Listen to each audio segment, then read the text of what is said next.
Hi guys, magandang hapon. May panoorin tayong video. Panoorin nyo to. Sa ng security podium hanggang sa nakuha nila ang 9mm na baril na service firearm ng gwardya. So, isang 5.9 ang natutulog at nanakaw yung kanyang baril. Sinong nagnakaw? Mga batang yagit. Na hindi pa rin nagigising noong mga oras na yon.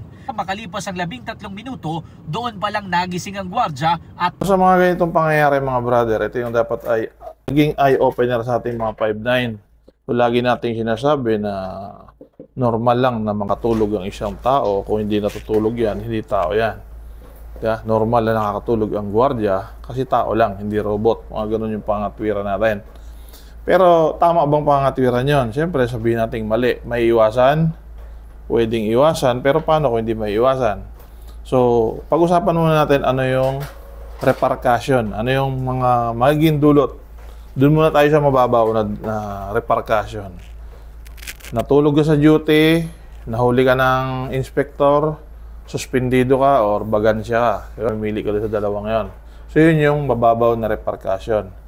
Sa malalim na repercussion naman, halimbawa ay kagatulad niyan, nakuha ang baril mo or may nanakaw na item sa duty mo habang natutulog ka, normal lang, nababayaran mo yan kasi negligence of duty na nagresulta ng losses ay pananagutan ng gwardiya. Huwag niyong sabihin bawal sa labor yan. Kahit saan labor kayo magpunta, pananagutan mo yan. Kasi kapabayaan mo yan. Ang mangyayari niyan, siyempre, tanggal ka sa duty, maaaring matanggal ka pa sa agency kung sensational yung kaso, yung mangyayaring maging dulot ng pangyayaring yan. Kumbaga nag-escalate, maaari kang matanggal dyan sa agency mo. Maganda naman nun, pwede kang lumipat. Ang pinakamataas na, pinakamalas mo, halimbawa yung baril na ninakaw sa'yo ay ginamit sa krimen, pinang-massacre ng isang buong pamilya at naging sensational, maaaring mawalan ka ng lisensya at hindi natin alam kung ano pang pwedeng mangyari sa iyo dahil sa kapabayaan. So yung simpleng pagtulog, yung ating pinangatwiranan na walang gwardyang hindi natutulog, normal lang na matulog, yun po yung mga magiging repercussion yan. Kaya naglagay ang agency nyo ng inspector, nirekwara siya ng client kasi hindi naman kayo binabayaran para matulog. Pinabayaran tayo para mag-secure ng property nila. Yun nga lang, may kahinaan tayo bilang tao. At yun naman yung tinatawag na take life. Paano naman maiiwasan? Siyempre, una, maiiwasan mo yan kung kumpleto yung tulog mo.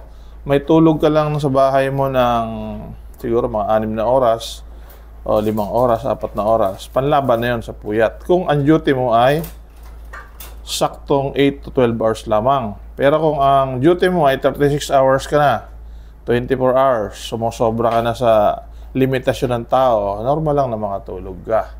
So, nangyayari naman talaga yan, di ba? Lalo't ngayon, may mga kakulangan sa aplikante, kulang sa tao, mga ganang-ganang factor. Diyan naman papasok yung tinatawag na take life. Pag magta-take life ka, brother, siguraduhin mo na ang problema mo lang ay yung tulog lang. Hindi yung kagalaw na natulog ka na, nakahawak ka pang baril, nabasag ang windshield ng sasakyan doon sa parking mo, dadami yung problema. Kung halimbawa matutulog ka, hindi mo maiwasan, take life ka. Yung take life pala, yun yung alam mong bawal pero ginagawa mo pa rin. Yung tinatawag na take life, bahala na.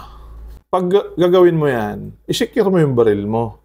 Karamihan sa atin kasi, karamihan sa mga 5.9, kahit ako, nung una, sabik na sabik ako sa baril. Ngayon, yung baril ko, patago-tago na lang din. Pati yung SFA minsan, di ba? Hindi na sinusukbit ng 5.9, makalawang sa ganito, mabigat sa baywang, kaya nandun sa drawer. Siyempre, pag tutulog ka, isecure mo yan. Para ang kaso mo lang, umahuli ka, edi sleeping on post lang. Hindi na lost firearm or kung anong kaso. Kumbaga, dapat ang kaso mo, paiksiin mo lang. Parang yung mga hold-upper. Pag nang-hold up sila, iniiwasan din nilang iniiwasan lang makapatay o iniiwasan lang lumaban sa pulis.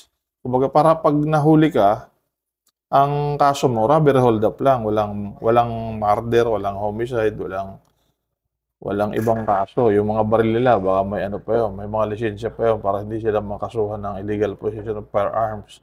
So, parang nilelessen din nila yung nilelessen nila yung maaaring maging asunto. So, ganoon din dapat tayo sa ating mga 5-9. Kung hindi may iwasan, siyempre, take life ka, secure mo. At siguraduhin mo, pares ka ni SG&T, hindi ka nahuhuli.